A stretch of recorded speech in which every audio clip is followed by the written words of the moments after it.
तृप्ति उपाध्याय और यहाँ पर हम 10 मिनट में कमोडिटी बाजार का शुरुआती अपडेट्स लेते हैं। सोने और चांदी की चाल किस तरह से नजर आ रही है, कच्चे तेल में अब क्या रणनीति आपको बनाकर चलना है, सब कुछ यहाँ पर हम आपको 10 मिनट में बताते हैं। और आज के हमारे जो मेहमान है वो है ट्रेडबुल सिक्योरिटीज से भाविक पटेल। भाविक जी गुड मॉर्निंग, स्वागत है आपका कमोडिटी एट 10 में। तृप्ति बात कर रही हूँ और सबसे पहले सोने चांदी से ही चलिए शुरुआत कर लेते हैं। देखिए कल यहाँ पर छुट्टी थी लेकिन जब शाम को बाजार खुले तो M6 पर अलग ही रुख देखने को मिला। यहाँ पर गिरावट, भारी गिरावट देखने को मिली। सोने और चांदी में करीब 4.5 से 5% तक की गिरावट यहाँ पर आई, लेकिन आप देखिए फिर से यहाँ पर रिकवरी आते हुए और कॉमेक्स पर सोना $5,185 के करीब है। करीब फिर से हम देख पा रहे हैं 1.5% से ज़्यादा की मजबूती है। M6 के भाव देखेंगे तो 1,63,700 के करीब पहुँच गया है और फिर से हम देख सकते हैं 2,500 की मजबूती नजर आ रही है। फेडरल रिजर्व की तरफ से जो रेट कटौती की उम्मीद लगातार चल रही थी जून में, वहां पर थोड़ी सी नरमी देखने को मिल रही है। हो सकता है कि रेट कट ना हो और इसके अलावा डॉलर में लगातार मजबूती भी यहां पर सोने और चांदी की कीमतों को सपोर्ट कर रही है। लेकिन ये गिरावट कल क्यों देखने को मिली, आपने इस गिरावट को किस तरह से देखा और अब आगे के लिए सोने और चांदी की चाल किस तरह से नजर आ रही है? गुड मॉर्निंग तृप्ति जी। देखिए कल जो सोने और चांदी में गिरावट देखी वो क्लियरली डॉलर इंडेक्स और यूएस ट्रेजरी यील्ड में जो रैली देखी थी उसकी वजह से हुई थी, क्योंकि यूजुअली हम देख रहे हैं कि उनके जो रिलेशन होते हैं इन्वर्स होते हैं। और कल क्योंकि मार्केट में हम देख रहे थे कि लिक्विडिटी की भी थोड़ी क्रंच थी, जहां पे सारे एसेट क्लास, आप इक्विटी बोलिए कमोडिटी बोलिए, सारे पैसे निकल के यूएस ट्रेजरी और डॉलर में जा रहे थे, जिसकी वजह से हमने डॉलर इंडेक्स में तेजी देखने को मिली। बट अगर आज की बात करें तो आज वापस से यूएस ट्रेजरी यील्ड है वो थोड़ा नरमी दिखा रहा है और मुझे लग रहा है कि जो मोजो है गोल्ड और सिल्वर का, दैट इज बैक। तो यहाँ से मुझे नहीं लग रहा है कि ज्यादा गोल्ड और सिल्वर में करेक्शन देखने को मिल सकता है। आई थिंक जो ओवरऑल करेक्शन जो था वो ट्रेजरी यील्ड के तेजी की वजह से हुआ है। अब यहाँ से मुझे लग रहा है कि गोल्ड और सिल्वर दोनों में तेजी देखने को मिल सकती है, क्योंकि 5,000 के नीचे सोना जो था वो सस्टेन नहीं करा और उसके ऊपर वापस से आ गया। और चांदी की भी बात करें तो चांदी भी $78 के नीचे नहीं गई है। तो अभी भी ओवरऑल मुझे लग रहा है आज के दिन दोनों में बाय करके चल सकते हैं, बट ऑप्शन वाया थोड़ा ज्यादा बेहतर रहेगा क्योंकि वॉलेटिलिटी काफी हाई है। तो गोल्ड मिनी में 1,64,000 का जो कॉल ऑप्शन है वो थोड़ा बेहतर रहेगा। 5650 के करीब बाय कर सकते हैं। 6150 के टारगेट के लिए स्टॉप लॉस रहेगा 5350 का। और चांदी की बात करें तो चांदी में भी सिल्वर मिनी का जो 2,80,000 का जो कॉल ऑप्शन है 20,000 के करीब बाय कर सकते हैं। 24,000 के टारगेट के लिए 18,800 का स्टॉप लॉस रहेगा। तो दोनों में बाय की रिकमेंडेशन है।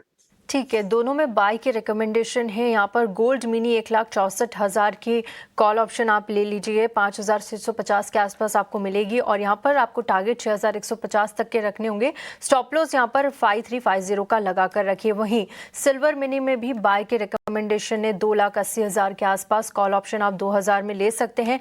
टारगेट यहाँ पर देखिए 24,000 और स्टॉप लॉस यहाँ पर आपको 18,800 रुपये का रखना होगा। तो सिल्वर मिनी और गोल्ड मिनी की रणनीति यहाँ पर सुझाइए, लेवल्स आपको बताया उनका ध्यान रखिएगा।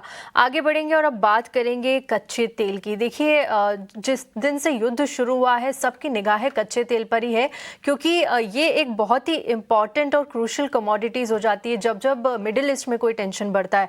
यहाँ पर आप देख सकते हैं कि आज अगर M6 के भाव की बात करें तो थोड़ा सा सीमित दायरे में ही दिख रहा है। 6983 के लेवल पे कच्चे तेल में कारोबार हो रहा है, क्योंकि जब से यूएस प्रेसिडेंट डोनाल्ड ट्रंप ने कहा है कि स्टेट ऑफ हॉर्मोज को बंद किया, उसके बाद उनका स्टेटमेंट आया कि वो रिस्क इंश्योरेंस देंगे और अगर जरूरत पड़ी तो वो जो यूएस की नेवी है वो एस्कॉर्ट करेगी टैंकर्स को। तो देखिए काफी सारे अपडेट्स यहाँ पर लगातार आ रहे हैं, लेकिन युद्ध की चिंता है तो फिलहाल यहाँ पर बरकरार ही है। कच्चे तेल में इन लेवल्स पर क्या रणनीति सुझाएंगे और आने वाले दिनों के प्राइसेस आपको किस तरह से आते हुए नजर आ रहे हैं? देखिए कच्चे तेल में ब्रेंट पे भी हमने देखा था कि 78 तक गया था, बट वापस से थोड़ा करेक्शन आया। जैसे आपने बताया दो स्टेटमेंट, एक तो यूएस की तरफ स्टेटमेंट आ रहा है क्योंकि स्टेट ऑफ हॉर्मोज बंद था, तो हमने देखा था कि एक शार्प अपसाइड रैली देखने को मिली थी। बट अगर यहाँ पे काफी इंश्योरेंस कंपनीज बंद कर दी है तो यूएस ने बोला है कि वो लोग इंश्योरेंस कंपनी को बोलेंगे स्टार्ट करने के लिए। और दूसरा फ्रांस भी एक कोलिशन फोर्स बना रहा है जहाँ पे स्टेट ऑफ हॉर्मोज से जो जो भी टैंकर्स जाएगी उनको वो थोड़ा डिफेंस देंगे। तो इसकी वजह वजह से हम देख रहे हैं कि जो कच्चे तेल है उसमें जो तेजी थी वो थोड़ी ब्रेक हुई है, बट अगेन यहाँ से जब तक स्ट्रेट ऑफ हॉर्मज़ ओपन नहीं होता तब तक मुझे लग रहा है कि कच्चे तेल के प्राइसेस जो है वो तेजी ही रहेंगे। थोड़ी फ्लूइड सिचुएशन है, इसलिए मैं बोलूंगा कि जो भी ट्रेडर्स है वो थोड़ा संभल कर ट्रेड कीजिए, क्योंकि कभी भी कहीं भी मार्केट में थोड़ी हमें वॉलेटिलिटी देखने को मिल सकती है ज्यादातर। तो option via he I think बेहतर ट्रेड रहेगा। 7,000 का कॉल ऑप्शन है 490 के करीब, वो बाय करके चल सकते हैं 540 के टारगेट के लिए, 460 का स्टॉप लॉस रहेगा। तो कच्चे तेल में 7,000 के कॉल ऑप्शन से बाय की रिकमेंडेशन है। ओके, कच्चे तेल में 7,000 के कॉल ऑप्शन से बाय की रिकमेंडेशन है। 490 के लेवल पे आपको मिलेगा, टारगेट्स 540 तक के मिलेंगे। स्टॉप लॉस आपको लगाना होगा 460 रुपए का। यहाँ पर भी ऑप्शन के जरिए ही आप कोई रणनीति बनाकर चलिए कच्चे तेल में। आगे बढ़ेंगे और बात करेंगे बेस मेटल्स की। बेस मेटल्स में किस तरह का कारोबार नजर आ रहा है और क्या कोई रिपोर्ट एल्यूमिनियम को लेकर है इन लेवल्स पर? डेफिनेटली, इनफैक्ट एल्यूमिनियम मुझे यहाँ से सारे बेस मेटल्स में पॉजिटिव लग रहा है, क्योंकि देखिए चाइना में भी अगर देखें तो स्मेल्टर प्रोडक्शन है वो कैप अभी यहाँ पे कर दिया है। एलएमई में भी अगर देखें तो इन्वेंट्रीज जो है वो थोड़ी कम हो रही है। तो आगे जाके मुझे लग रहा है सारे बेस मेटल्स, अगर हम निकल ले ले, कॉपर ले ले, जिंक ले ले और एल्यूमिनियम देखे, तो सारे में तेजी है एल्यूमिनियम के अलावा। तो एल्यूमिनियम यहाँ से मुझे लग रहा है कि जो अपसाइड है वो ज्यादा रूम है compare to other base metals. और बेस मेटल्स मार्केट शायद यहाँ पे अभी फिलहाल थोड़े करेक्ट हो सकते हैं, क्योंकि डॉलर इंडेक्स में भी हम तेजी देख रहे हैं, और ये जो अनसर्टनिटी है जियोपॉलिटिकल की, उसकी वजह से भी जो डिमांड रहेगी बेस मेटल्स की वो थोड़ी कम रहेगी। बट एल्यूमिनियम काफी स्ट्रांग दिख रहा है चार्ट पे, तो मुझे आज के दिन टॉप पिक मेरी एल्यूमिनियम ही रहेगी, जहां पे 327 पे बाय कर सकते हैं। 330 के टारगेट के लिए 325 का स्टॉप लॉस रहेगा, और पोजिशनली भी मुझे लग रहा है 332 से 335 के लेवल्स जो है वो नेक्स्ट 1 से 2 वीक में हम देखने को मिल सकते हैं। ठीक है, यहाँ पर बेस मेटल्स में टॉपिक रहेगी एल्यूमिनियम। यहाँ पर आप 327 के लेवल पे खरीदारी कर सकते हैं। टारगेट 330 तक के आपको मिलेंगे। स्टॉप लॉस आपको 325 का लगाना होगा। आने वाले दिनों में भी यहाँ पर इससे भी बड़े टारगेट्स आते हुए नजर आएंगे। तो फिलहाल एल्यूमिनियम पर बुलिश नजरिया। कच्चे तेल पर भाविक जी कोई रणनीति बनाना चाहिए? देखिए आज यहाँ पर 2.5% से ज्यादा की गिरावट हावी हो रही है। आई थिंक नेचुरल गैस की बात कर रहे हैं। नेचुरल गैस में देखिए हमने देखा था कि स्ट्रेट ऑफ हॉर्मुज़ बंद होने की वजह से कतार जो है उन्होंने अपना जो एलएनजी का प्रोडक्शन है वो बंद कर दिया था, और यूरोप के फ्यूचर में हमने देखा था नियरली 60% की रैली देखने को मिली थी। हालांकि यहाँ से मुझे लग रहा है कि शायद नेचुरल गैस के प्राइसेस जो है वो ज्यादा तेज नहीं होंगे।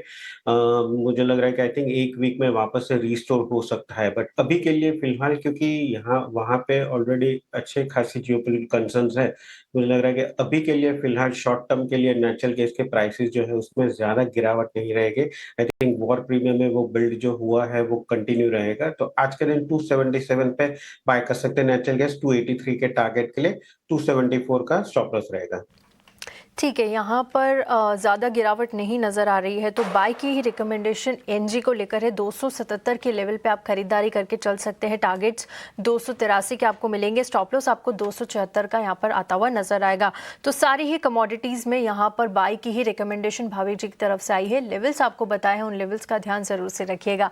चलिए इसी के साथ कमोडिटी 10 को यहीं समाप्त करेंगे। भाविक जी आपका बहुत बहुत शुक्रिया हमारे साथ जुड़ने के लिए और तमाम कमोडिटीज़ पर अपनी राय रखने के लिए। शुक्रिया सर।